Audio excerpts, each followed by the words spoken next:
A Course of Love, Book 3, 40 Days and 40 Nights, Day 33, Being in Relationship. As we begin to speak of power, we must return to the initial idea put forth in the treatise on the New, that all are chosen. To embrace an idea of some having power while others remain powerless is to embrace an idea laden with conflict. The power of God exists within everyone because all are one in being with God, and yet this power cannot be used. It can only serve. What does it serve? The cause of the holy relationship. Relationship is the interconnective tissue that is all life. The answer of how to respond to each and every relationship, and remember here that situations and events are relationships too, lies within your own being. Being in relationship. This is what you are and what your world is. Being in relationship. All relationship is holy because it is within relationship that being is found and known and interacted with. Relationship is thus the route or access to being, and being the route or access to relationship. One cannot exist without the other, and thus both are one in truth. This is the divine marriage, the divine relationship of form and being. While these may seem like simple words, or like a theory being proposed, these words are at the heart of the new way of seeing yourself. A way of seeing that will create a new world. Say to yourself, as you confront the events and the situations of your world, that you are being in relationship. It is to your being that the people, places, events and situations that make up your world appeal. It is in your response that who you are is being revealed. You are being a who. Your who is your individuated self, but your who is also your representation of being. The two become one. The individuated self become one in being is the aim toward which we have journeyed together. You might think of being as what you are and responding as who you are. You have been told that these words are being given to you so that you do not respond to love in the same way again. This wording may make love sound as if it is an event, something that comes to you or happens to you. Yet if relationship and being are one, and you are one in being and different in relationship, what is being said is that being and relationship are of one piece, one whole, and that whole is love. In other words, every relationship, everything that comes to you, every event, every situation is of being, which is God, which is love.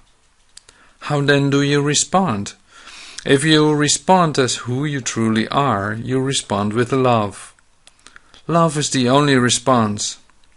Yet the response of love can look as different as the events, situations, people and places that populate your world. How can this be? And how can you look at each event, no matter how horrific, as a response of love? The only way that you can do this is by always knowing and never forgetting who you are. You are being in relationship. The creator of event as well as the experiencer of events, the creator of a relationship as well as the relationship itself. You either know this or you don't. It is not about believing that this is so, but knowing that this is so. It is when you know that this is so, and you also know who you are, that you know with certainty that the only response is love. All relationship is with love, because all relationship is with God, who is one in being with you. Being is power. Relationship is powerful. In other words, relationship is the expression of power. All the different expressions of power. In the time of Jesus, the powerful were seen as being blessed by God, and the powerless as not being so blessed. This way of seeing was gone much unchanged. All are powerful.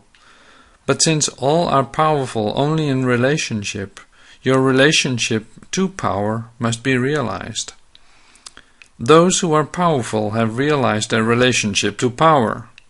Those who see themselves as powerless have not realized their relationship to power. They have not made it real, and so it has not served them. And yet, since no one can exist outside of relationship, and relationship is where power is expressed, everyone does have a relationship with power.